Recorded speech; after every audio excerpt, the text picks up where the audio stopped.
information. Well, I want to move on now to the question of compensation for the men who survived the Arthur Dozier School for Boys. That's in Jackson County. The House Appropriations Committee this week heard testimony on a bill that would provide some financial relief at long last to the students who attended this Marianna school, where hundreds of children were mentally, physically, and sexually abused. Let's hear some of that emotional testimony from this week. Our state ran a daycare that killed kids. There's 180 missing. Can we find them? You don't know them, but God knows their names. We know they was there. You don't understand. In the Marine Corps, they taught me to defend myself. I couldn't defend myself at Dozier. You say there are time limits on things. You putting time limits on kids that didn't even know the law. I'm not going to let Dozier win. And this state and this country can't let it win. Tricia, it's just one awful story. It's been written about extensively, nonfiction, fiction alike. And the investigation really dates back, to 2008, when Charlie Crist first ordered that, the allegations of that treatment, the mistreatment there, be looked into. Yeah. Some of these people who have testified for the bill have been testifying before legislators for 16 years. They have had to go and relive this through their testimony. To me, it's just one of the most callous acts to not recognize not only what these students went through, but the existence of generational trauma. I mean, this is not just these students. This is their families. This is how they have been raised. This is something they continue to live with. And I just feel like it has been, the state of Florida has had a really kind of inhumane reaction to this. And maybe this is because it's in the past and we see that the school has been raised and we think that these folks should have moved on. But gosh, I mean, I just don't understand why this continues to be an issue, whether we should compensate these folks. Keith, this claims bill dates back to 2010, and it's never been passed. It looks like it's on a track this year that actually could be, almost unanimous support. There's the upside to things. We're finally getting somewhere, right? You mentioned Tuesday, the House bill, was it 21? House Bill 21 was heard in front of the committee. So we're finally getting somewhere. We still have another hearing they have to have before it actually makes it to the governor's desk, the Senate bill as well. But it looks like we're finally seeing some movement after all of this time. And it's so true, because what I think about when I hear that testimony is the fact that you had these men that had to do this multiple times. I mean, I've been reporting for almost 20 years now, so I know what it's like to sit down with a victim and have them relive their horror. It's painful, for you just listening, so you can imagine what it's like for them. And these men have had to do that again and again and again, and still no compensation. So it's nice to see that finally we're getting somewhere. Hopefully, it looks like they will, finally get what they've been asking for all this time after all these years. And I would hope it would serve something as there's this idea, well, what's money going to do for them? How is money going to fix things? And money, of course, doesn't fix everything, but it certainly serves as a recognition of what they went through. And God, maybe it can serve as a deterrent. It's not like this kind of thing doesn't continue to go on. I mean, there are still parents who are desperate for help for their children, who are sending their children to places where they are being abused physically, emotionally, sexually. And certainly this is not an issue that maybe this particular facility is in the past, but certainly the issue is not in the past. David, I'm going to ask you kind of what gets a bill like this unstuck. There was a time when the senator from that county, George Gaynor, who grew up near the school, fought this appropriation, didn't want any reparations for these children who are now many of them pretty old, many of them, dying. He said at the time that he didn't believe the allegations. And it was a tough pill, I think, for people who lived near that school, where a lot of people in those towns were employed at that school, to hear these allegations and to really even to believe them. Yeah, it was one of those hiding in plain sight horror stories. And I agree completely that it's really gripping just to hear people talk about what it was like to go through that experience. And, people were killed there. Young men, boys were killed there, and it's buried in and there's, I think it's perhaps it's a case where it's hard to reckon with the past. It's hard to admit that scale of wrongdoing, that scale of just people being brutalized in the way that they were. And so part of it is that, I think it's just hard to do that reckoning. And then but the financial compensation is an important part of that reckoning. We saw that with the Japanese who were compensated because they were interred in prison camps during World War II. And so there is an important aspect of bringing that, truly confronting what happened by compensating the victims of it, who are getting older, and their voices are not going to be around much longer to directly say what happened in the way that speakers like that really movingly did.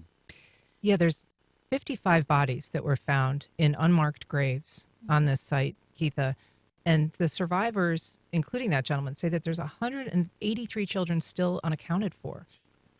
I want to talk about compensation and the importance of that, because it's not just these victims who went through the physical abuse, sexually abused. You also have their children, right? Because she mentioned it's generational, because some of them say they're still depressed at this day. They're going through different issues that they're going to have to deal with now. Their children are likely feeling that as well. So yes, they deserve compensation, because it might not solve all the problems, but it could help. Some haven't had the help that they need when it comes to, psychology, whatever they need to be done to get help. So compensation is definitely something that's necessary. They're owed that. I'm going to say that they owe them the money to help out. One thing that same gentleman who spoke earlier, who talked to the Appropriations Committee this week, said that he's unable to have children because of what happened to him at the White House, Tricia.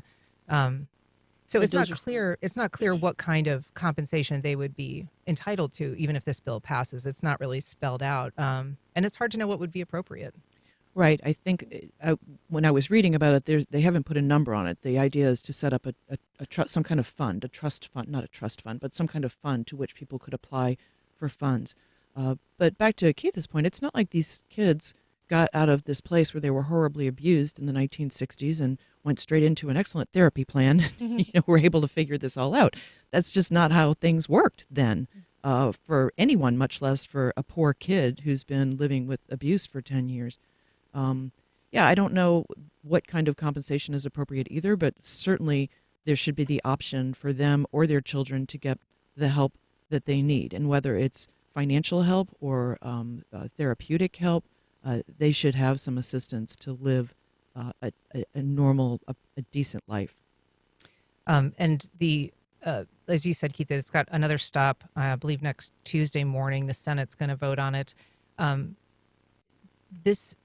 It wasn't just the abuse. There is also this question, I think, when it comes to making this right from a financial standpoint, David, is that they were also forced to do forced labor. They were required to work in fields. They were required to, some have compared it to slavery, that they, were kept in this environment where they were forced to do this work. And so they were generating money for the state.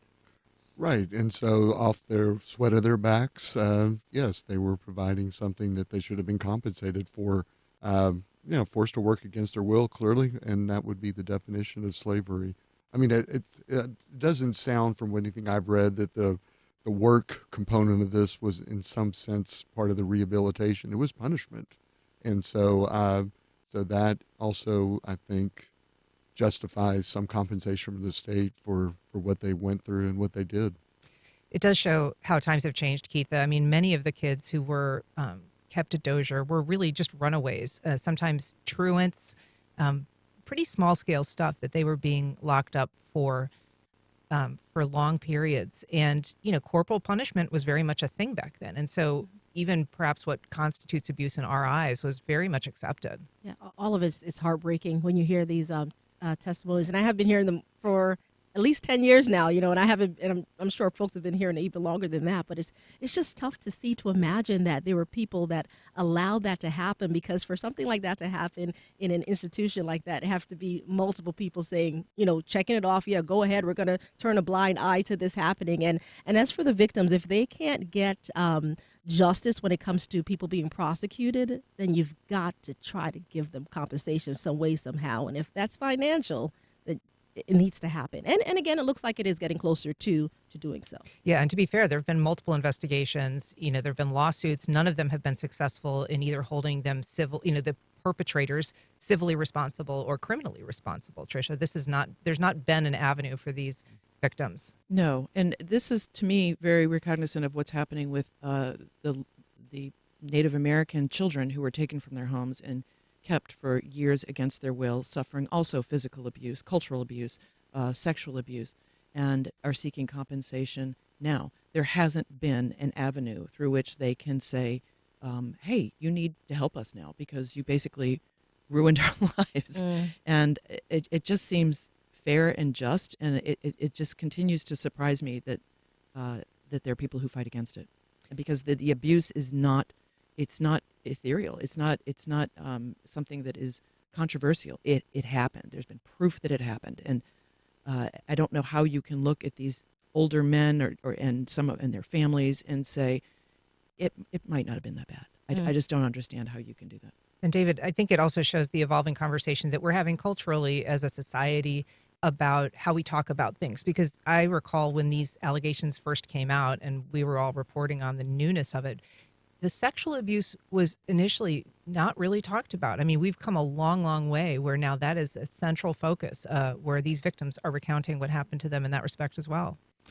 Right. Well, I think part of it, maybe the scandals in the Catholic Church certainly surfaced that in terms of sort of pulling back the curtain on that was something that was happening there.